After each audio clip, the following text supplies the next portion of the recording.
أشهد أن لا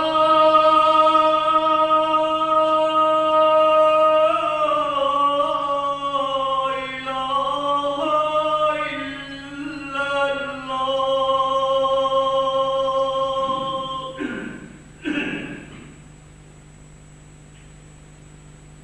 أشهد أن محمدًا رسول الله.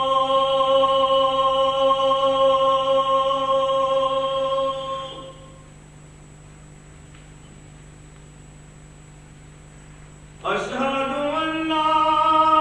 محمدًا رسول الله.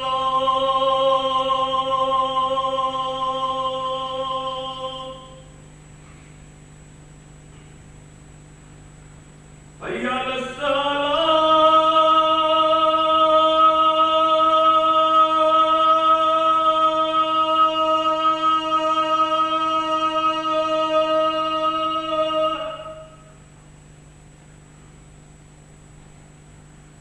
حي على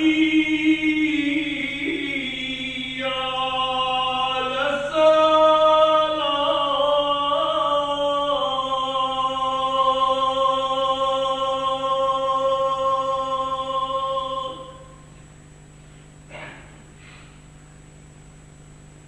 حي على الفلاح.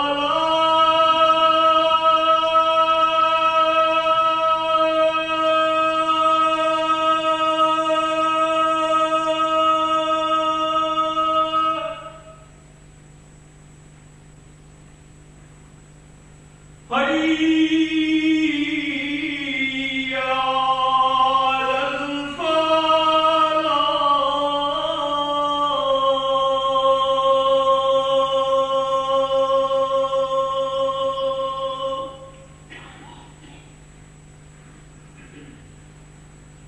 الله أكبر.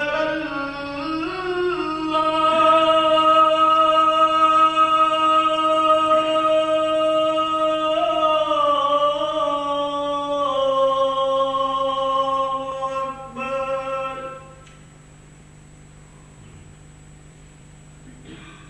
لا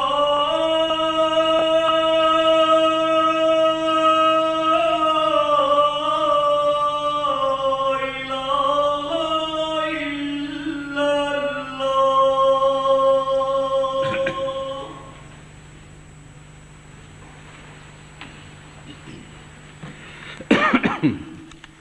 أشهد أن لا إله إلا الله وحده لا شريك له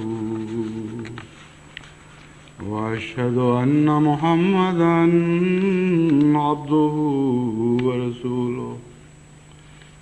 أما بعد فأعوذ بالله من الشيطان الرجيم.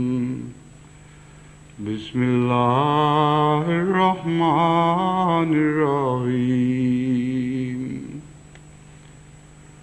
الحمد لله رب العالمين الرحمن الرحيم مالك يوم الدين. إياك نعبد وإياك نستعين. اهدنا الصراط المستقيم صراط الذين أنعمت عليهم غير المغضوب عليهم ولا الضالين.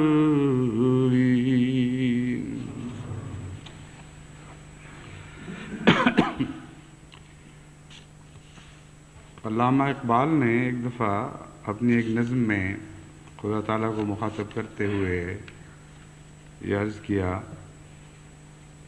کہ بھی اے حقیقت منتظر نظر آ لباس مجاز میں کہ ہزاروں سجدے تڑپ رہے ہیں میری جبین نیاز میں.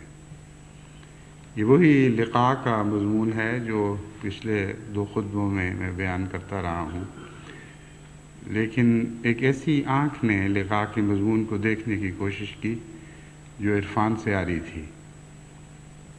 چنانچہ اسی مضمون کو حضرت نواب مبارکہ بیگم نے ایک جوابی نظم میں بیان فرمایا۔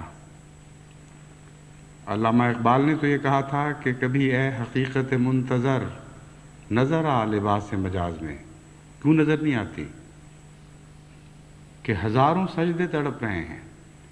اتنے سجدے میں نے تیرے حضور تیری لقاء کی خاطر کیے کہ گویا وہ سجدے آج بھی میری اس جبین نیاز میں تڑپ رہے ہیں جو میں زمین سے تیرے حضور رگڑتا رہا ہوں۔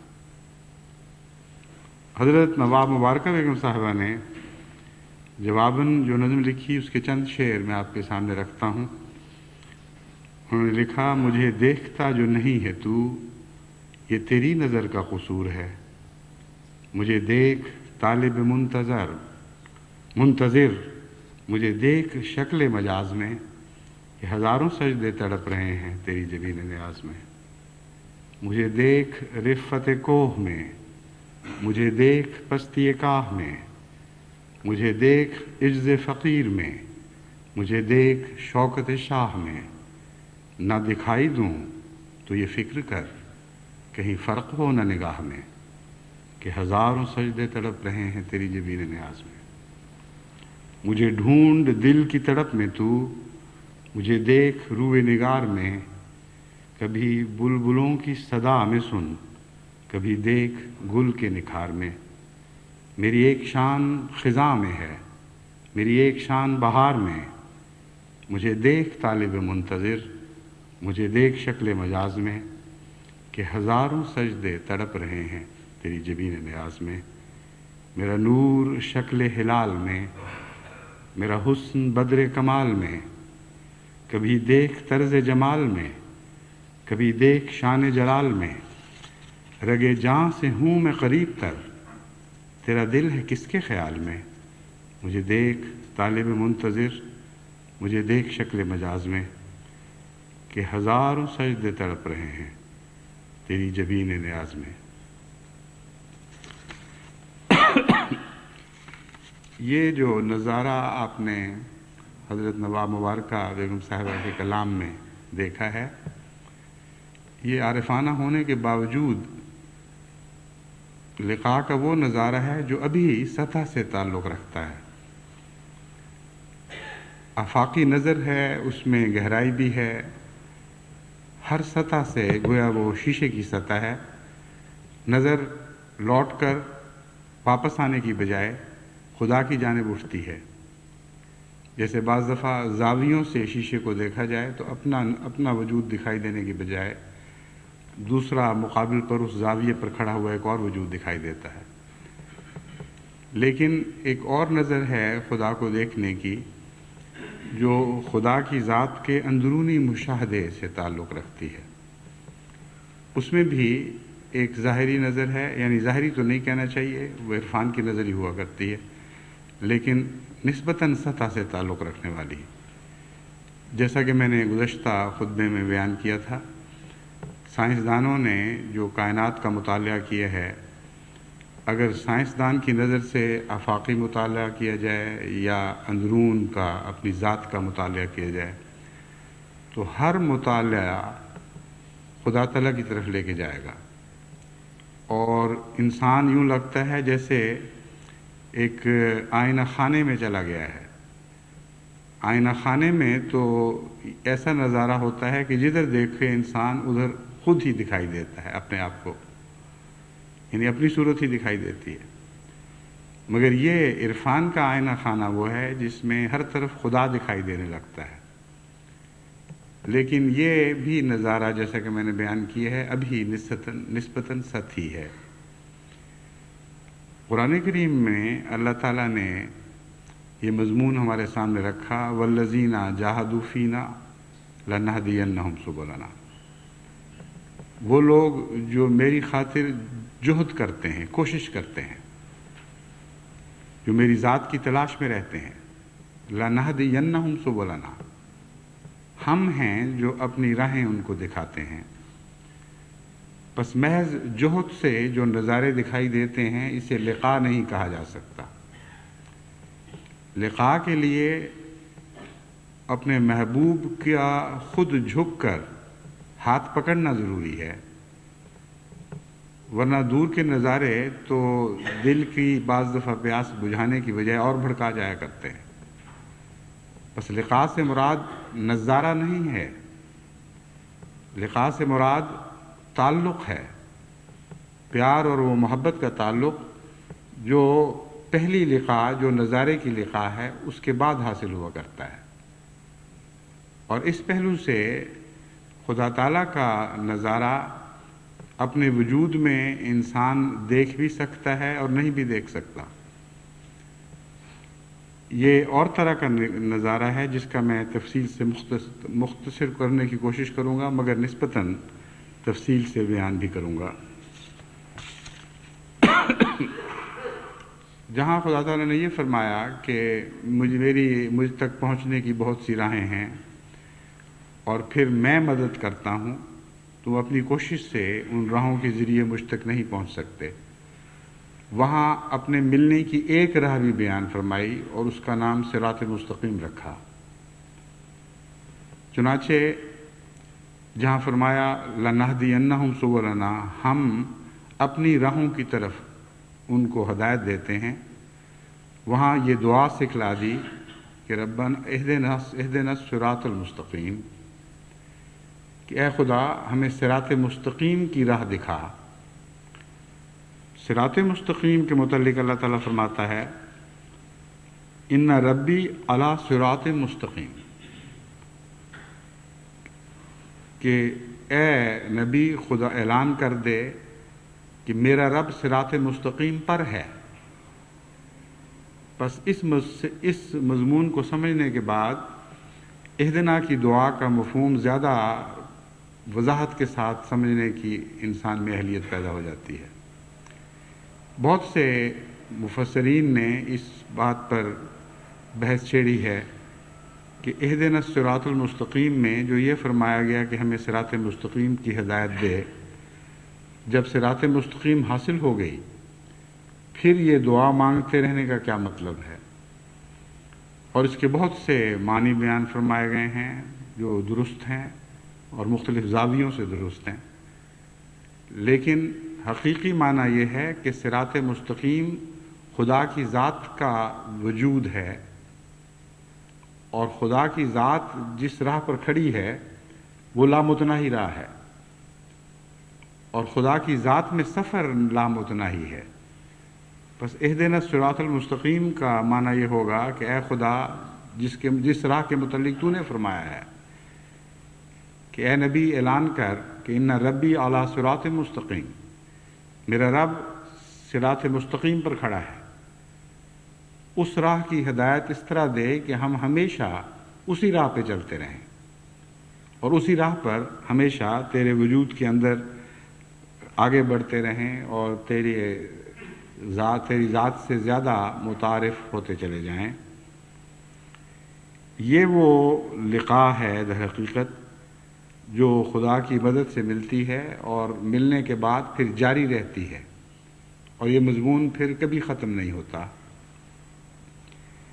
جیسا کہ میں نے بیان کیا ہے، خدا کی ملنے کی بہت سی راہیں ہیں، لیکن ان راہوں کی تفاصیل بیان کرنے کا یہاں وقت نہیں۔ ان میں سے آج کے مضمون کے لیے میں نے ایک راہ اختیار کی ہے اور وہ عجز کی راہ ہے۔ حضرت اقدس مسیح موعود علیہ السلام نے اس مضمون پر اپنے منظوم کلام میں بھی بہت پیارے رنگ میں روشنی ڈالی ہے، اور اپنے نثر کے کلام میں بھی بہت ہی پیارے رنگ میں روشنی ڈالی ہے۔ فرماتے ہیں بدتر بنو ہر ایک سے اپنے خیال میں، شاید اسی سے دخل ہو دارالوصال میں۔ چھوڑو غرور و کبر کے تقوی اسی میں ہے، ہو جاؤ خاک مردی مولا اسی میں ہے۔ پھر فرماتے ہیں جو خاک میں ملے اسے ملتا ہے آشنا، اے آزمانے والے یہ نسخہ بھی آزما۔ بس سب سے زیادہ قریب راہ اور آسان بھی اور مشکل بھی عجز کی راہ ہے۔ اپنے آپ کو گرا دینا آسان ہے، اس لیے میں نے اسے آسان راہ کہا، لیکن جب تکبر کے ڈنڈے کے سہارے انسان کا پھولا ہوا خیمہ کھڑا ہوا ہو تو جب تک وہ ڈنڈے نہ توڑے جائیں اس خیمے کا گرنا آسان نہیں ہوا کرتا۔ اس لیے ایک پہلو سے یہ راہ آسان ہے اور ایک پہلو سے مشکل ہے، لیکن جہاں تک خدا کی لقاء کا تعلق ہے اس میں قطعاً کوئی شک نہیں کہ عجز کے بغیر خدا تعالیٰ سے لقاء ممکن نہیں ہے۔ اور عجز انسان کو مختلف پہلوؤں سے نصیب ہوتا ہے، اور اس مضمون پر بھی آپ اگر غور کریں تو آپ حیران ہوں گے کہ بڑے بڑے عاجز بندے بھی جو حقیقتاً عجز کی کئی منازل طے کر چکے ہوتے ہیں، بہت سے پہلوؤں سے عجز سے عاری ہوا کرتے ہیں۔ اس لیے اس مضمون کو بڑا گہرائی سے سمجھنا چاہیے۔ عجز کیا ہے اور کیسے نصیب ہوتا ہے، اور اس کے برعکس تکبر کیا ہے اور تکبر سے بچنے کے کیا طریق ہیں، ان کو اگر آپ خوب اچھی طرح سمجھ لیں تو آپ کے لیے خدا کے تک پہنچنے کی ایک راہ آسان تر ہو جائے گی۔ اور جیسا کہ میں نے بیان کیا ہے، آسان ہونے کے باوجود پھر بھی جب تک خدا تعالیٰ کی طرف سے اذن نہیں ہوگا اس وقت تک آپ اس راہ میں آگے نہیں بڑھ سکیں گے، اور یہ بھی عجز سے ہی حاصل ہوتا ہے۔ وہ دعا مقبول ہوتی ہے جو عجز کے آخری مقام پر ہو، اور اس دعا کا مقبول ہونا ایک ایسی حقیقت بن جاتا ہے جو سورج سے زیادہ بڑھ کر روشن ہوتی ہے۔ پس سجدے کی دعاؤں کے متعلق جو آپ سنتے ہیں کہ سجدے میں دعائیں جہاں مانگی جائیں تو زیادہ مقبول ہوتی ہیں، اس سے مراد صرف یہ نہیں کہ سجدے کی حالت میں جو جسم کی حالت ہوتی ہے جو دعا مانگی جائے وہ مقبول ہوتی ہے۔ بعض دفعہ کھڑے کھڑے روحیں سجدہ ریز ہو جایا کرتی ہیں، بعض دفعہ کھڑے کھڑے انسانی فکر ایسی عاجزی اختیار کرتا ہے کہ اس کا کچھ بھی باقی نہیں رہتا، وہ خدا کے حضور کلیتاً مٹ جاتا ہے۔ وہ سجدہ ہے جس سجدے کی دعائیں مقبول ہوا کرتی ہیں، کیونکہ وہ سجدہ حقیقی عجز سے تعلق رکھتا ہے۔ انسان میں جو عجز ہے وہ اس کے اندرونی رجحان سے تعلق رکھتا ہے، اور محض اپنے آپ کو واقعتاً کمزور سمجھنا کسی بڑی طاقت کے مقابل پر یہ عجز نہیں ہے۔ پہاڑ کے دامن میں کوئی بڑے سے بڑا انسان بھی چلا جائے، کیسا ہی متکبر کیوں نہ ہو، اگر ایک عظیم پہاڑ کے دامن میں کھڑا ہوگا تو اس کو ایک عجز کا احساس ہوگا۔ وہ یہ سمجھے گا کہ یہ جو بلندیاں اور یہ حجم اور یہ وزن اور یہ طاقت ایسی غالب ہیں کہ اس کے مقابل پر اس کی کوئی حیثیت نہیں۔ لیکن یہ حقیقی عجز نہیں، کیونکہ ہو سکتا ہے ایک انسان وہاں عجز کا احساس کرتے ہوئے جب پہاڑ کی چوٹی پر چڑھتا ہے، پہاڑ کی چوٹی پر بیٹھ کر وہ سارے عالم کا نظارہ کرتا ہے تو اس کا دل تکبر سے بھر جاتا ہے۔ وہ سمجھتا ہے دیکھو میں کتنا بلند ہوں، ہر دوسری چیز میرے سامنے حقیر اور ادنا اور چھوٹی دکھائی دیتی ہے۔ لیکن ایک اور شخص جس کے دل میں عجز ہے، جس کا رجحان عاجزانہ ہے، وہ پہاڑ کے نیچے بھی عاجز رہے گا اور پہاڑ کے اوپر بھی عاجز رہے گا۔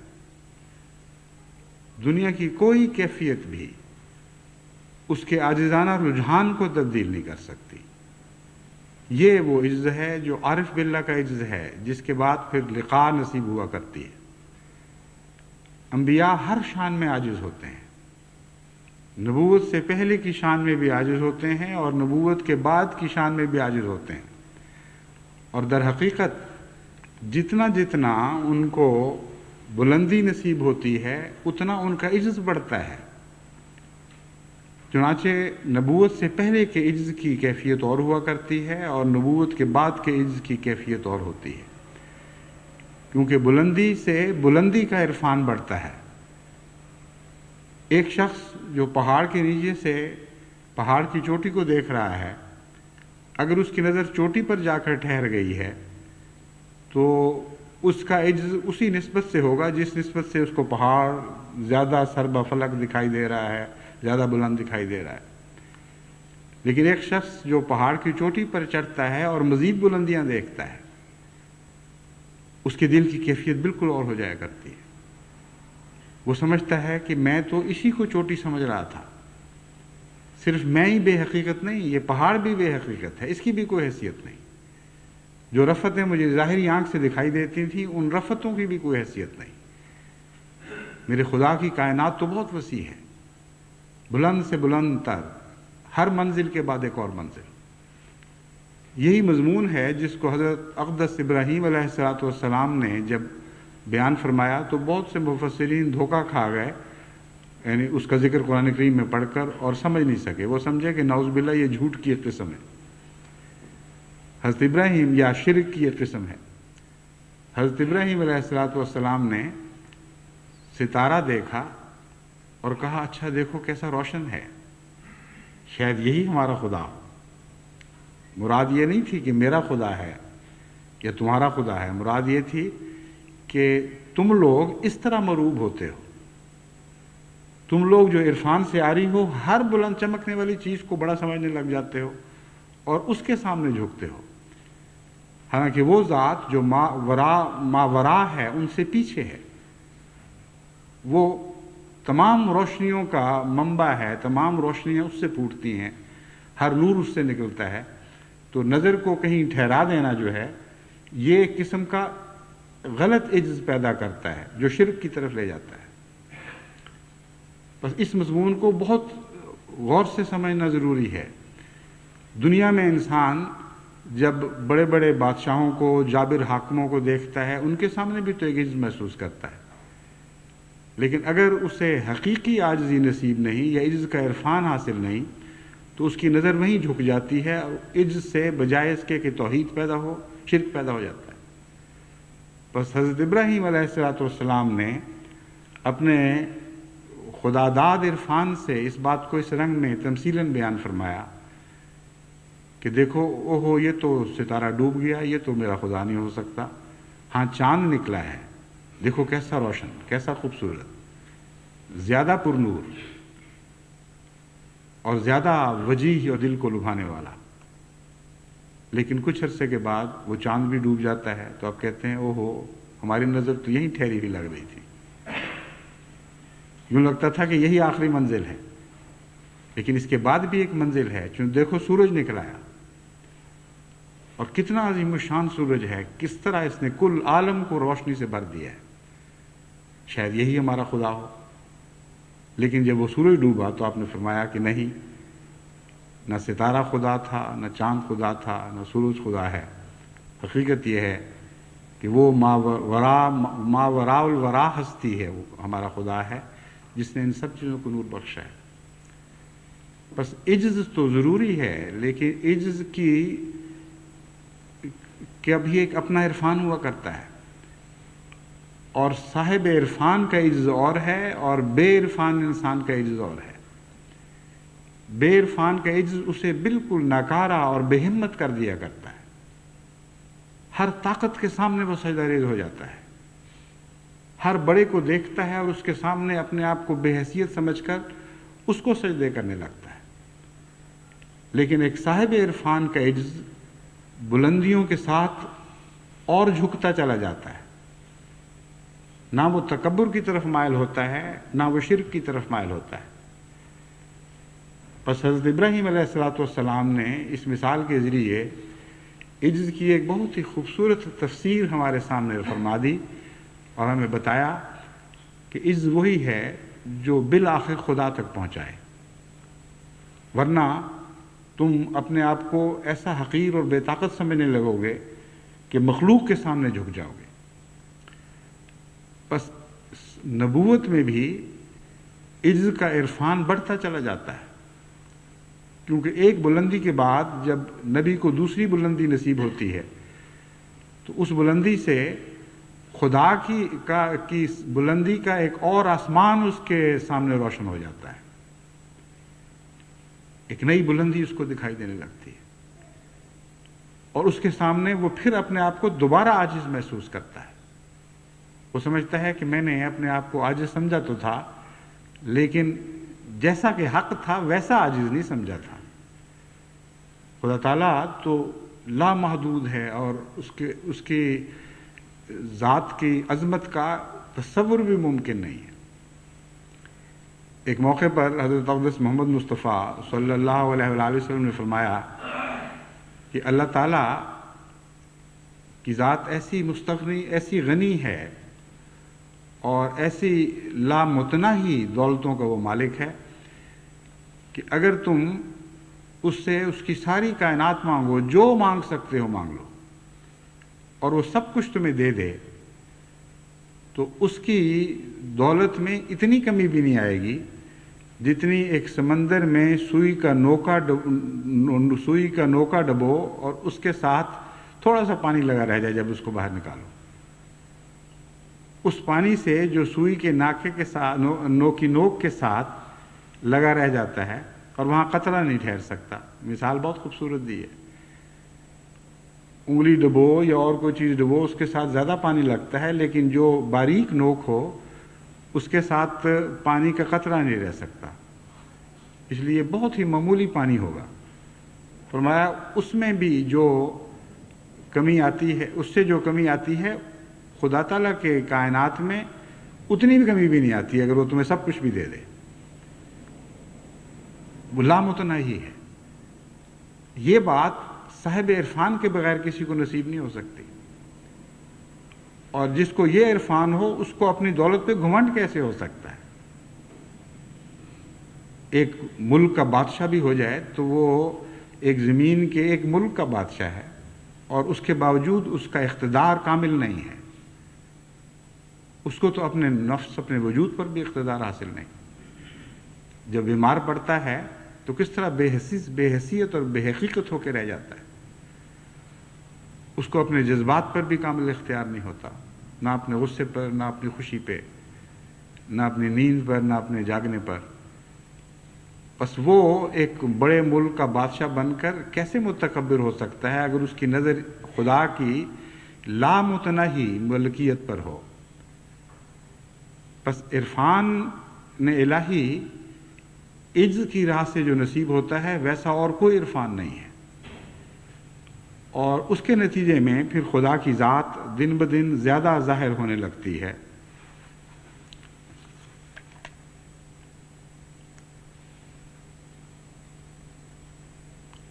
یہی وجہ ہے کہ بعض دفعہ بعض صوفیاء نے غلطی کی اور عجز کو ظاہری رنگ دینے لگے، اور آپ نے دیکھا ہوگا کہ وہ اپنے اوپر مٹی ڈالتے تھے، بعض اوقات اپنے کپڑے بھاڑ لیتے تھے، گندے کر لیتے تھے، اور ایسا رنگ اختیار کرتے تھے جیسے وہ دنیا میں سب سے زیادہ گندے اور غلیظ اور بیکار لوگ ہیں۔ یہ ایک اظہار تھا کہ ہم کچھ بھی نہیں، لیکن امر واقعہ یہ ہے کہ اللہ تعالیٰ تو جمال کو پسند کرتا ہے۔ وہ جو کچھ نہیں کی حالت ہے وہ بیرونی حالت نہیں ہے، وہ ایک اندرونی کیفیت کا نام ہے، اور بعض دفعہ بیرونی کیفیت اس اندرونی کیفیت سے بالکل متقابل ہوتی ہے، اس سے بالکل برعکس دکھائی دیتی ہے۔ چنانچہ حضرت عبد القادر جیلانی کے متعلق آتا ہے کہ وہ بڑے خوش پوش تھے، بہت ہی خوبصورت اور نہایت قیمتی لباس پہنا کرتے تھے۔ تو کسی نے ان سے پوچھا کہ یہ کیا بات ہے، آپ تو بڑے بزرگ اور خدا کے خاص پیارے بندے ہیں۔ انہوں نے کہا میں نہیں پہنتا جب تک مجھے خدا نہ کہے۔ ان کے دل کی پسند تھی جو خدا کی خاطر چھوڑ دینے پر تیار بیٹھے تھے، لیکن اللہ نے اس پر نظر فرمائی اور کہا نہیں پہنو۔ تو بعض دفعہ خدا اپنے بندے کی دل کی پسند پوری کرنے کے سامان خود فرماتا ہے، اور اس کا عجز ان کپڑوں میں چھپ جاتا ہے۔ پس عجز کا ظاہری حالت سے تعلق نہیں ہے، بعض دفعہ عجز پھوٹ کر ظاہری حالت پر اثر انداز ہوتا ضرور ہے، لیکن اس کو پہچاننے کے لیے بھی عرفان کی آنکھ چاہیے۔ جو اندر کا عجز ہے وہ ہے، ورنہ تو آپ کو بے شمار سادھو ایسے دکھائی دیں گے جو جسموں پر راکھ ملتے ہیں۔ کئی دفعہ لوگ حیرت میں مبتلا ہوتے ہیں کہ راکھ کا کیا قصہ ہے، یہ راکھ کیوں مل رہے ہیں؟ معلوم ہوتا ہے کسی زمانے میں کسی صاحب عرفان نے ان کو یہ بتایا ہوگا کہ مٹی میں مل جانے سے، راکھ ہو جانے سے خدا ملتا ہے۔ جنہوں نے مٹی کا محاورہ سنا انہوں نے مٹی ملنی شروع کر دی، جنہوں نے خدا کی راہ میں راکھ ہو جانے کا ذکر سنا انہوں نے یہ نہ سوچا کہ خدا کی خاطر اپنے وجود کو جلا کر ختم کر دینا اور اپنے نفس کی راکھ بن جانا، یہ مراد ہے خدا کی لقاء کے لیے، یہ چیز ہے جو انسان کی مدد کرتی ہے۔ تو انہوں نے راکھیں بننی شروع کر دی۔ پس عجز کے مقام تو بے شمار ہیں، لیکن جب تک اندرونی طور پر آپ کو وہ آنکھ نصیب نہ ہو جو عجز کی شناسائی بخشتی ہے، جسے عجز پہچانا جاتا ہے، اس وقت تک صحیح معنوں میں آپ خدا کی راہ میں آگے قدم نہیں بڑھا سکتے۔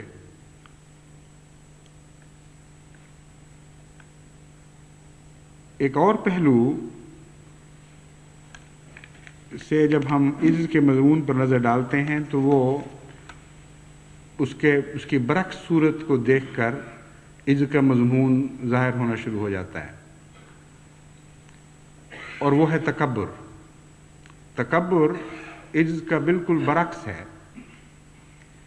اور تکبر ایک ایسی چیز ہے جو انسان اور خدا کے درمیان ایک مکمل جدائی پیدا کرنے والا مضمون ہے، کیونکہ تکبر ایک ایسی چیز ہے جو خدا کے سوا کسی کو زیب ہی نہیں دیتا۔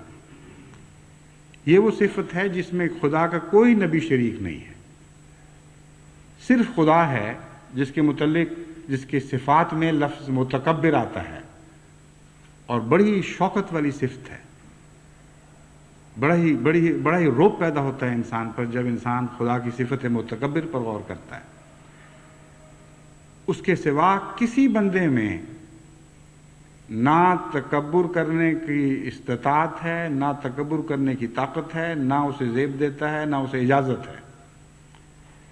اس لیے خدا کے انبیاء بھی جبکہ خدا کی دوسری صفات میں شریک ہو جایا کرتے ہیں، شریک ان معنوں میں کہ اس سے حصہ پاتے ہیں، ویسے تو نعوذ باللہ شرک کا دوسرا مضمون ان پر صادق نہیں آتا، لیکن کسی نہ کسی رنگ میں خدا تعالیٰ کی صفت میں رنگین ہو جانے کا انسان میں ملکہ حاصل ہے اور اس سے طاقت ودیت کی گئی ہے، لیکن تکبر کے لحاظ سے نہیں۔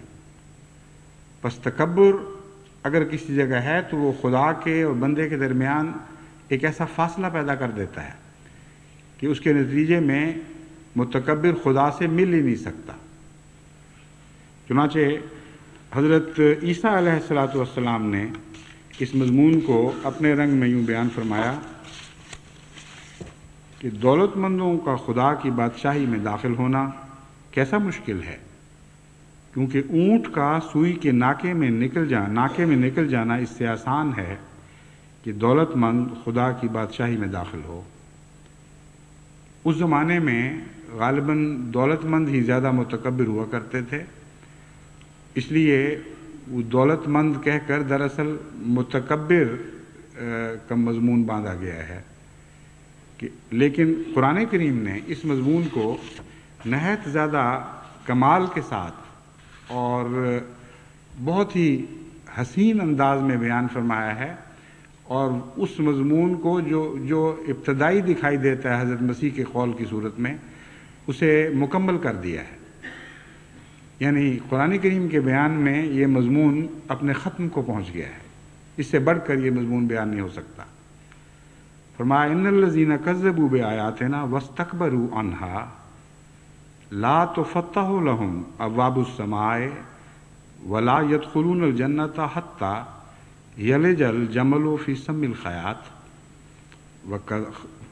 الخیاط خیات ہے لفظ، وہ میں جب پڑھتا ہوں تو بعض دفعہ لوگوں کو شبہ پڑتا ہے کہ فتح کے ساتھ پڑھا ہے، لیکن وہ پڑھنے کی طرز میں ہے فرق، بعض دفعہ بعد میں بھی لوگ پوچھتے ہیں تو میں ان کو سمجھانے کے لیے بتا رہا ہوں۔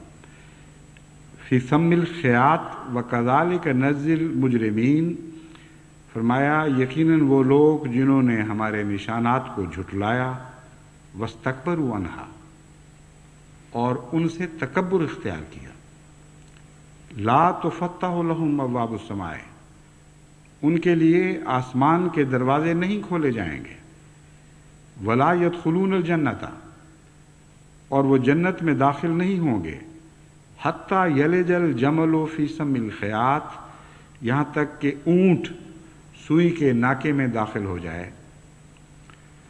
اب دیکھیں ان دونوں عبارتوں میں کتنا فرق ہے۔ اول تو محض دولت مند کا بیان نہیں فرمایا گیا، بلکہ ہر قسم کی تکذیب کرنے والے کو متکبر فرمایا گیا۔ امر واقعہ یہ ہے کہ خدا کے نشانات بے شمار ہیں، یہاں صرف انبیاء کی تکذیب مراد نہیں ہے، بلکہ ساری کائنات میں اللہ تعالیٰ کی آیات پھیلی پڑی ہیں، اور متکبر ہر آیت کی تکذیب کرتا چلا جاتا ہے، وہ دیکھتا ہے، استفادہ کرتا ہے، خدا کی آیات میں ڈوبا ہوا ہے دن رات، ان آیات کے سہارے زندہ ہے، ہر سانس ان آیات کا محتاج ہے، زندگی کا ہر لمحہ ان آیات کے سہارے چل رہا ہے، اور ایسا غافل ہے اور ایسا بے وقوف اور اندھا ہے کہ اس کے باوجود آیات کا انکار کرتا چلا جائے، ان سے تکبر کی راہ اختیار کرتا ہے، سمجھتا ہے کہ میری ادنا غلام ہے، میں جس طرح چاہوں ان سے سلوک کروں، اور کوئی مالک نہیں ہے جس کے سامنے میں اپنے اس استفادے کے لحاظ سے جواب دے ہوں۔ جو چیزیں ہیں وہ میرے فائدے کی خاطر اس طرح بنائی گئی ہیں جیسے میں مالک ہوں، اور یہ چیزیں میرے لیے بنائی جانی خدا پر فرض تھی۔ یہ رجحان ہے جو متکبر کے دل میں پیدا ہو جاتا ہے۔ بس جہاں اس کا فضل اپنا ہاتھ کھینچ لے، وہیں ایسا شخص اچانک ننگا ہو جاتا ہے، یعنی اس کا رجحان بالکل کھل کر سامنے آ جاتا ہے۔ وہ کہتے ہیں خدا ہوتا کون ہے میرے ساتھ یہ سلوک کرنے والا؟ اتنی دنیا پڑی ہوئی ہے، فلاں ٹھیک ہے، فلاں ٹھیک ہے، میں ہی بیمار ہونا تھا، مجھے ہی بیمار ہونا تھا، میرے بچوں پر یہ مصیبت ٹوٹنی تھی۔ اور وہ یہ نہیں سوچتا کہ اس کی ساری زندگی، اس کے وجود کا ایک ایک ذرہ اس کی یہ طاقت کے خدا پر باتیں کرتا ہے۔ یہ بھی خدا کی آیات میں لپٹی ہوئی ایک داستان ہے جو انہی کے ذریعے چل رہی ہے۔ اس داستان کا اپنا کوئی وجود نہیں، آیات کے ذریعے ہی یہ داستان دکھائی دیتی ہے، گویا ہے، لیکن حقیقت میں آیات ہی ہیں صرف۔ بس آیات باری تعالیٰ سے روگردانی کرنا اور اس سے منہ موڑ لینا، یہ ایک ایسا گناہ ہے جس کے متعلق قرآن کریم سے پتہ چلتا ہے کہ یہ بخشش کے لائق نہیں ہے، اور یہی حقیقت میں تکبر کو پیدا کرنے والا گناہ ہے، جس سے پھر تکبر پیدا ہوتا ہے اور بالآخر انسان بخشش سے محروم رہ جاتا ہے۔ قرآن کریم نے ایسے لوگوں کا حال بیان فرمایا کہ جب ہم ان پہ نعمتیں کرتے ہیں تو وہ کہتے ہیں اکرمن، کہ دیکھو میرے رب نے میری عزت افزائی کی ہے، اور جب ہم ان سے نعمتیں شبد کہتے اکرمن، کہ میرے رب نے دیکھو میری عزت کی ہے، اور جب ہم نعمتیں چھینتے ہیں تو کہتے ہیں اہانن، خدا نے میری توہین کر دی ہے۔ یعنی خدا کون ہوتا تھا مجھے ذلت دینے والا اور رسوا کرنے والا؟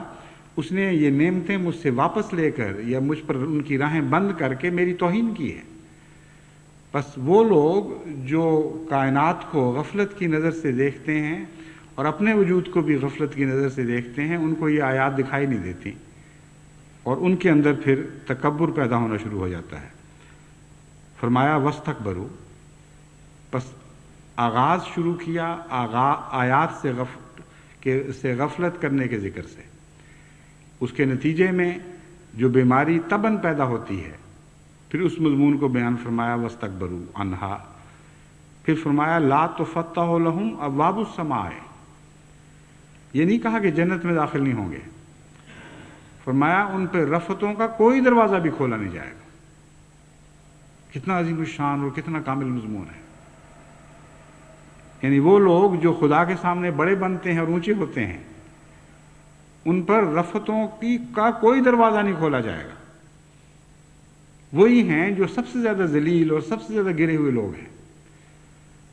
چنانچہ آن حضرت صلی اللہ علیہ وآلہ وسلم نے قرآن کے اس مضمون کے مطابق اس کا برعکس نقشہ یوں کھینچا کہ خدا کے وہ بندے جو تواضع کرتے ہیں ان کے متعلق اللہ تعالیٰ کی خبر یہ ہے،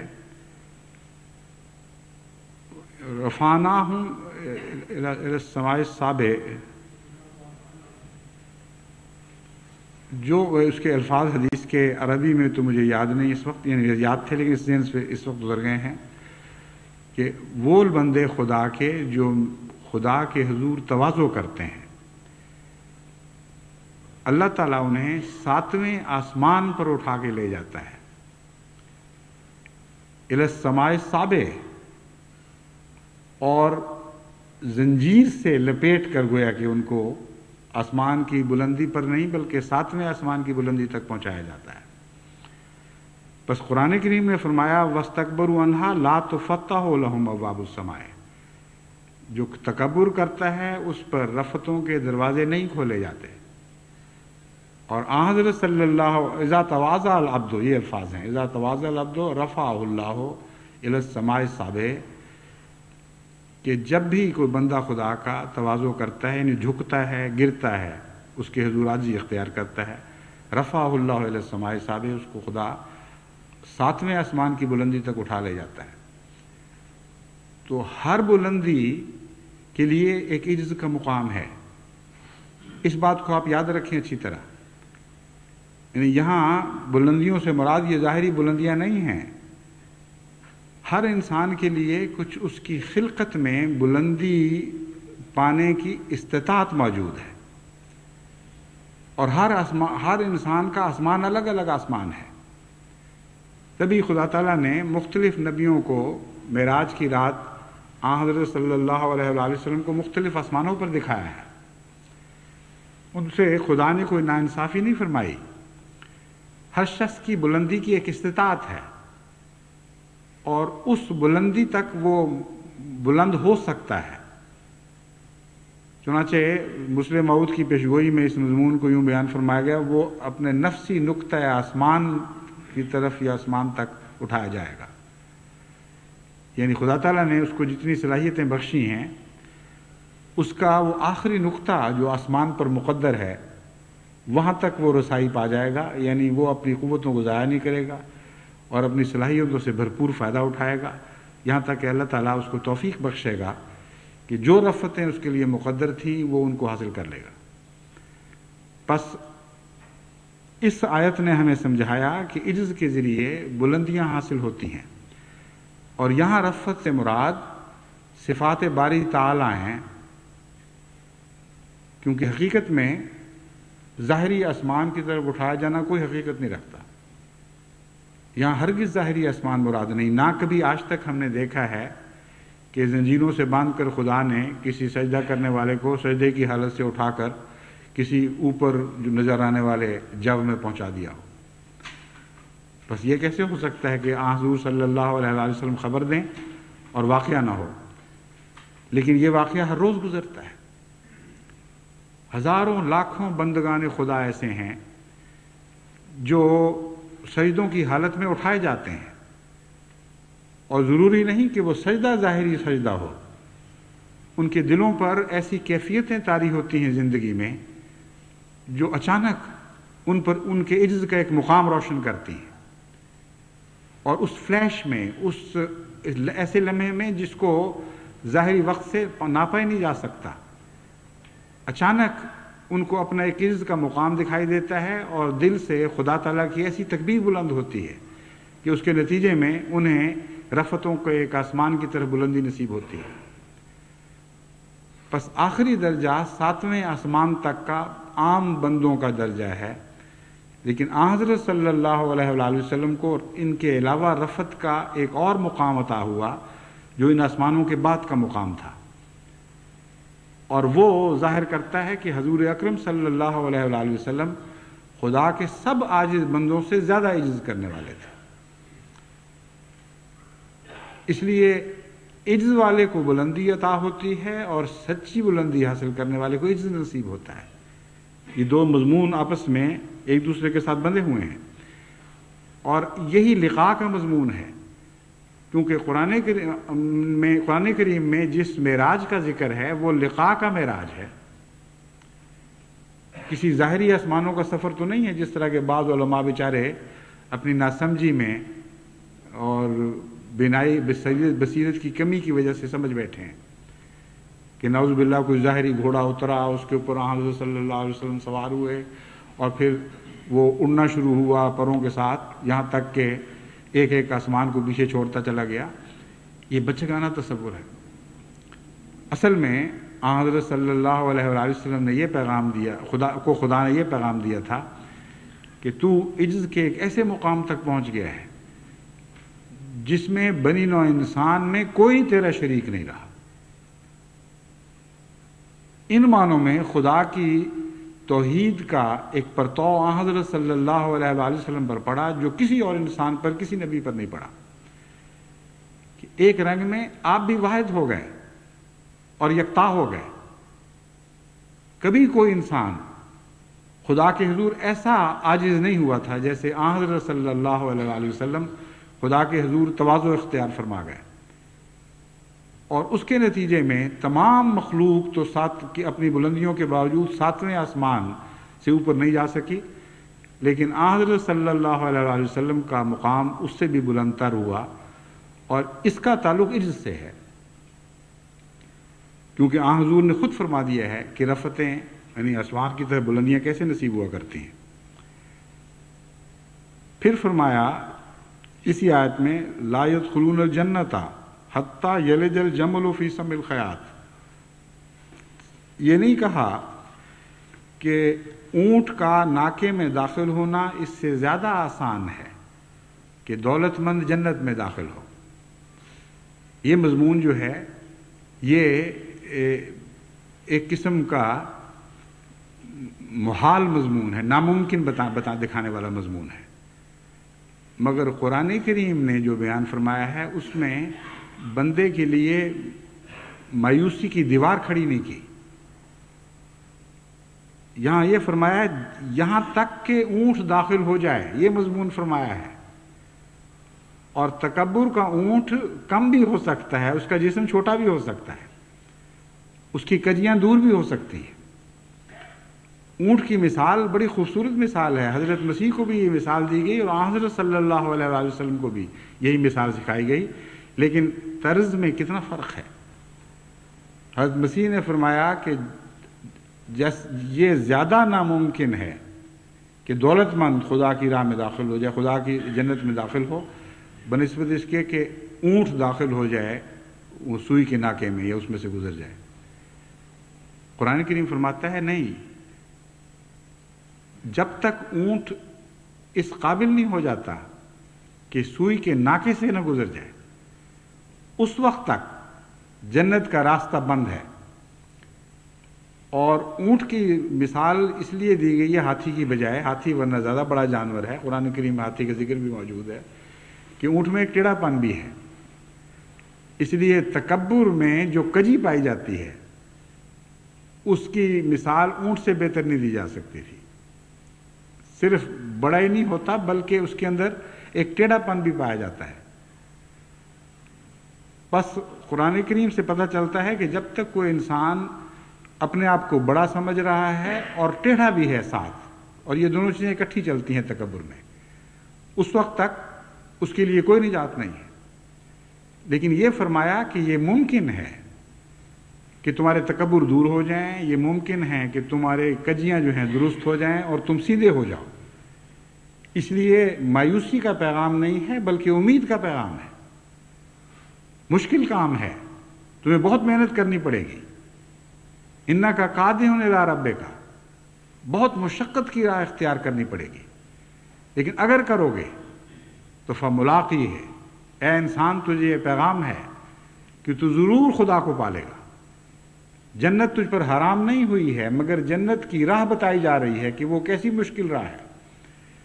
اپنے نفس کے تکبر کو توڑو، اس کی کجیوں کو درست کرو، پھر تم ضرور اس راہ پر چل پڑو گے جو حضرت محمد مصطفیٰ صلی اللہ علیہ وآلہ وسلم کی راہ ہے، اور پھر تمہیں حقیقی بلندی نصیب ہوگی۔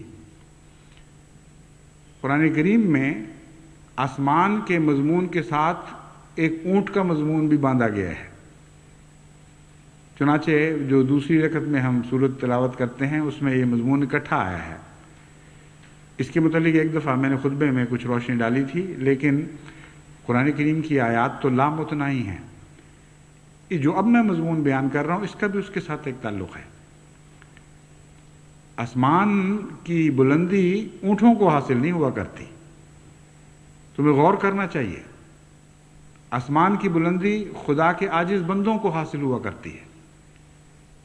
بس رفتیں حاصل کرنی ہے تو اونٹوں پہ بیٹھ کر رفتیں نہیں ملیں گی تمہیں۔ تم یہ نہ سمجھنا کہ دنیا کے سواریوں کے مالک ہو جاؤ، بلند سواریوں پر دوڑنے لگو تو تم بہت ہی عظیم الشان وجود بن جاؤ گے، بلکہ حقیقی رفتیں عجز سے حاصل ہوتی ہیں۔ اونٹ کے متعلق دوسری جگہ جو فرما دیا کہ وہ داخل ہی نہیں ہو سکتا، تو اونٹ پہ بیٹھا ہوا کہاں سے داخل ہو جائے گا؟ یہ مضمون ہے جس میں غور کی طرف وہاں دعوت دی گئی ہے کہ اونٹ ہے تو بڑا اونچا جانور اور تیز دوڑ بھی لیتا ہے اچھا بھلا، اور لیکن ٹیڑھا ہے، اور تم اگر اونٹ کی راہ اختیار کرو گے تو تم متکبر بن جاؤ گے۔ بس فرمایا لا يدخلون الجنت حتى يلج الجمل في سم الخياط، اس وقت تک تم داخل نہیں ہو، ایسا شخص داخل نہیں ہو سکتا جب تک چھوٹا نہ ہو جائے اور اپنے نفس کے اونٹ کو اور مختصر کرتا چلا جائے یہاں تک کہ وہ ہلاکت کے مقام تک پہنچ جائے۔ اگر ایسا نہیں کرو گے تو فرمایا کذالک نجزی المجرمین، پھر ہم اس طرح مجرموں کو سزا دیا کرتے ہیں کہ ان کی ترقی کی راہیں تنگ کر دیتے ہیں۔ یہ بھی بہت ہی خوبصورت مثال ہے۔ ایک انسان بعض دفعہ جاتے جاتے دیکھتا ہے کہ راستہ تنگ ہوتا چلا گیا، یہاں تک کہ وہ ایک ایسا سوراخ بن گیا کہ اس میں سے وہ داخل ہو ہی نہیں سکتا۔ بعض لوگ مجھے ایسی خوابیں لکھتے ہیں اور وہ لکھتے ہیں کہ بہت ہی دل پر اس سے دہشت طاری ہوتی ہے کہ ایک انسان آگے بڑھنا چاہتا ہے لیکن راستہ تنگ ہوتے ہوتے اتنا چھوٹا ہو جاتا ہے کہ بے اختیار ہو جاتا ہے آدمی، کوشش کرتا ہے آگے بڑھنے کی لیکن پھنس جاتا ہے۔ بس آگے بڑھنے کی راہ میں جو روکے ہیں وہ اپنے نفس کے تکبر کی روکے ہیں، ورنہ خدا کی راہیں کشادہ ہیں۔ جب ان راہوں سے بڑا بن کر انسان وہاں سے گزرنے کی کوشش کرتا ہے تو نہیں گزر سکتا۔ بس رویا میں ایسے لوگوں کو در حقیقت یہ پیغام ہوتا ہے کہ تمہارے اندر ابھی ترقی کی گنجائشیں تو موجود ہیں، لیکن تم نے اپنے نفس کو چھوٹا نہیں کیا۔ اپنے نفس کو خدا کے حضور اور چھوٹا کرو۔ جب چھوٹا کرو گے تو ان باریک راہوں سے بھی تم بڑی آسانی سے گزر جاؤ گے۔ سائنس کی آج کل ایسی فلمیں تیار کی جاتی ہیں جو اس قسم کے نظر کے دھوکے ہیں، لیکن ان دھوکوں کے نتیجے میں انسان دھوکہ نہیں کھاتا بلکہ ہدایت کی راہ پا جاتا ہے۔ چنانچہ چھوٹے چھوٹے باریک جراثیم جو جسم کے خلیوں میں داخل ہوتے ہیں ان کے متعلق خواہ کسی طرح بھی وہ بیان کریں، حقیقت میں ایک طالب علم کو پورا مضمون سمجھ نہیں آ سکتا۔ تو سائنس کے ذریعے انہوں نے ایسے نظر کے دھوکے بنا لیے ہیں کہ ایک آدمی جو سمجھا رہا ہے کہ اندر کیا ہے وہ اتنا چھوٹا دکھائی دیتا ہے کہ اس کے مقابل پر خلیہ لگتا ہے ایک بہت بڑا ہال ہے، اور پھر وہ خلیے میں اترتا ہے ان باریک نالیوں کے ذریعے جو بڑی مشکل سے دکھائی دیتی ہیں، اور وہ چھوٹا سا آدمی اس میں جا کر پھر وہ پھر رہا ہے چاروں طرف، وہ اندر چیزیں دیکھ رہا ہے، وہ بچوں کو دکھا رہا ہے کہ دیکھو میں اس وقت فلاں جگہ پہنچ گیا ہوں، یہاں نیوکلیس کی یہ شکل ہے، یہ خلیے کے پردے اور نیوکلیس کے درمیان کا پانی ہے، یہاں اس قسم کی پیگمنٹس ہیں، یہ ہے وہ ہے۔ اور وہ ایسا مزیدار نظارہ ہوتا ہے کہ وہ بچے کے دل پر ہمیشہ کے لیے نقش ہو جاتا ہے، یا طالب علم کے ذہن پر ہمیشہ کے لیے نقش ہو جاتا ہے۔ تو حقیقت میں چھوٹا ہو جائے انسان تو راہیں کشادہ ہو جاتی ہیں. اور خدا کی راہ میں چھوٹا ہونا ضروری ہے، کیونکہ خدا کی راہ پہ آپ نے چلنا ہے اور وہاں بڑے بن کر نہیں چلا جا سکتا. اور اس پہلو سے بہت سے اور ایسے زاویے ہیں جن کو آپ کے سامنے رکھنا ضروری ہے. تکبر کے متعلق حضرت مسیح موعود علیہ السلام نے بہت ہی پیاری نصیحتیں فرمائی ہیں، وہ بھی آپ کے سامنے رکھنی ضروری ہیں. لیکن چونکہ اب وقت ہو گیا ہے، 1 گھنٹے کے قریب وقت ہو گیا ہے، اس لیے باقی باتیں انشاءاللہ آئندہ جمعہ میں بیان کروں گا. یہ وہ جمعہ ہے جس کا خطبہ اس وقت فرینکفرٹ اور میونخ میں بھی سنا جا رہا ہے. اب خدا تعالیٰ نے دیکھیں نئے ایسے آلات مہیا فرما دیے ہیں، نئے سائنس کے انکشافات ایسے ہو چکے ہیں جن کے نتیجے میں انسانی آواز کی پہنچ کہاں سے کہاں پہنچ گئی ہے.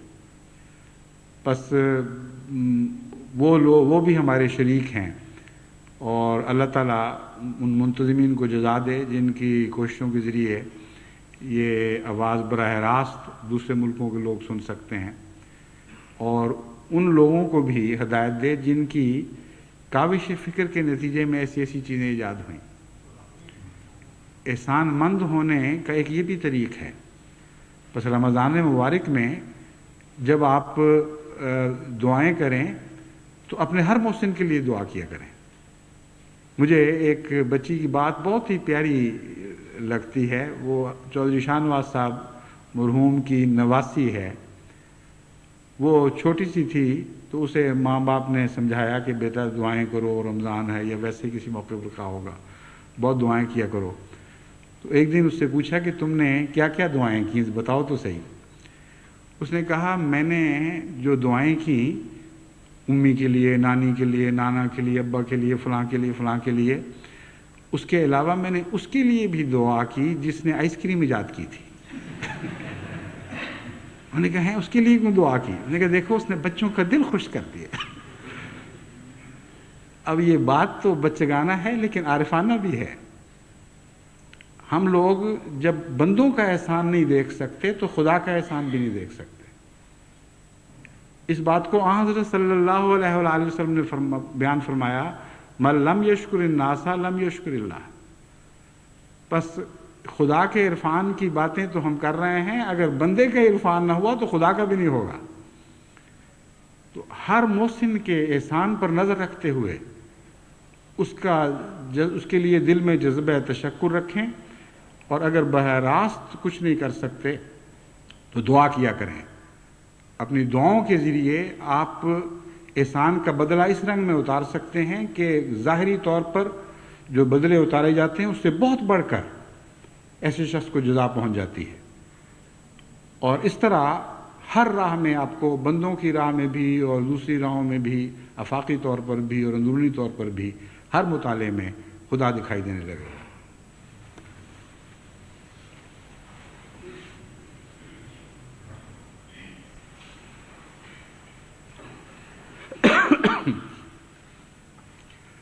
الحمد للہ نحمده ونستعینه ونستغفره ونؤمن به ونتوکل علیہ ونعوذ باللہ من شرور انفسنا ومن سیئات اعمالنا من يهده اللہ فلا مضل له ومن يضلله فلا هادی له ونشهد أن لا إله إلا الله وحده لا شريك له ونشهد أن محمدا عبده ورسوله.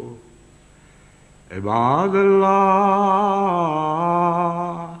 رحمكم الله، إن الله يأمر بالعدل والإحسان وإيتاء ذي القربى وينهى عن الفحشاء والمنكر والبغي يعظكم لعلكم تذكرون. اذكروا الله يذكركم وادعوه يستجب لكم ولذكر الله أكبر